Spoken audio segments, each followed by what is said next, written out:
வணக்கம். விஜய் ஜெயிச்சதை வெற்றி பெற்றதை தாங்கிக் கொள்ள முடியலை. அரசியல் விமர்சகர்கள்லேருந்து வேற பிற சின்ன அமைப்புகள் வரையிலும் விஜய் வெற்றி பெற்றதை யாரும் சகிச்சு கொள்ள முடியலை.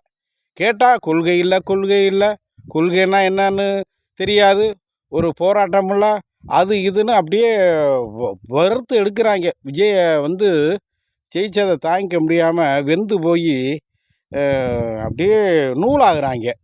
கொள்கை இல்லை, கொள்கை இல்லைங்கிற ஏன்டா ஏடிஎம்கே டிஎம்கேக்கு கொள்கை இருக்குது, நல்ல கொள்கை இருக்குது. அந்த கொள்கையின் அடிப்படையில் ஆட்சி நடத்தினானா, கொள்ளையடிக்கிற அடிப்படையில் ஆட்சி நடத்தினானா? என்னடா கொள்கை இல்லை, கொள்கை இல்லைன்னு சொல்கிறீங்க? கொள்கையே தேவையில்லடா. கொள்கை என்னடா? மக்களுக்கு நன்மை செய்யணுங்கிறதாண்டா கொள்கை. அதை விட்டு விஜய்கிட்ட கொள்கை இல்லை, கொள்கை இல்லைன்னு சொல்லிக்கிட்டு ஏன்டா விஜயை போட்டு மன உளைச்சல் ஆக்குறீங்க? நீங்கள் மன உளைச்சல் ஆகி ஒன்றும் ஆக போகிறதில்ல. ஏன்னா மக்கள் வெற்றியை விஜய் கையில் கொடுத்து விட்டார்கள். இன்னும் கொஞ்சம் ஒரு 20 இடம் கூட கொடுத்துருந்தா நல்லா இருந்திருக்கும், அமோகமாக இருந்திருக்கும். அதனால் கொள்கையை பற்றி பேசாதீங்கடா. கொள்கை என்னடா கொள்கை? கொள்கைக்கும் ஆட்சிக்கும் சம்மந்தம் இல்லடா. சம்மந்தம் இருக்குது, ஆனால் சம்மந்தம் இல்லாத அளவுக்கு தாண்டா இப்போ அதிமுகவும் திமுகவும் இருந்திருக்கு.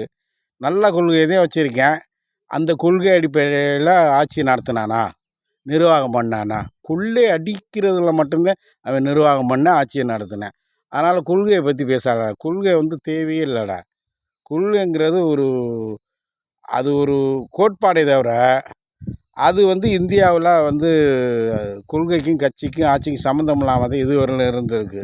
அதனால் கொள்கைன்னு சொல்லி பைத்தியமாக பேசாதீங்க. விஜயனுடைய வெற்றியை முழுமையாக ஏற்றுக்கொண்டு அவருக்கு ஆதரவு கொடுங்க. இனி நிரந்தரம் கிட்டத்தட்ட ஒரு 15-20 வருஷத்துக்கு விஜய் தான் தமிழகத்தினுடைய நிரந்தர முதல்வர். சிறப்பான ஆட்சி நடத்தினார். அவர் கண்டிப்பாக ஊழலோ லஞ்சமோ வாங்க மாட்டார் விஜய். ஏன்னா அவர்கிட்ட கோடி கோடியாக இருக்குது பணம். இந்த புதுசாக எம்எல்ஏ தேர்ந்தெடுத்த ஆளுங்க தேர்ந்தெடுத்தா நக்காமல் இருக்க மாட்டேன், அப்படி நக்கிட்டா பரவாயில்ல. இந்த ஏடிஎம்கே டிஎம்கே மாதிரி முழுசாக வாரி கொள்ளையடிக்கணும், 7 தலைமுறைக்கு சொத்து சேர்க்கணும்னு தமிழ்நாட்டில் ஒரு பழமொழி இருக்குது. அந்த பழமொழிக்கு எதிராக 700 தலைமுறைக்கு சொத்து சேர்க்கணும்னு ஏடிஎம்கே டிஎம்கே அமைச்சர்கள், எம்எல்ஏ, மாவட்ட செயலாளர்கள் மாதிரி அண்ணன் விஜயுடைய கட்சி மாவட்ட செயலாளர்கள், எம்எல்ஏக்கள் இருந்தால் விஜய் அண்ணனுக்கு தான் கெட்ட பேராகும்.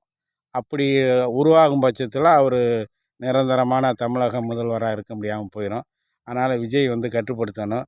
இன்று எம்எல்ஏவாக தேர்ந்தெடுக்கப்பட்ட தாவேகா அவர்கள் யாருமே குறைஞ்சபட்சம் 1 கோடி வரையிலும் யாருமே செலவழிச்சிருக்க மாட்டாங்க. எல்லாம் 2 லட்சம், 3 லட்சம், 5 லட்சம், 10 லட்சம் தான்.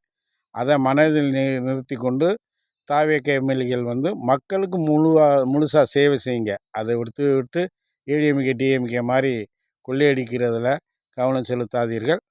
நன்றி, வணக்கம், வாழ்த்துக்கள்.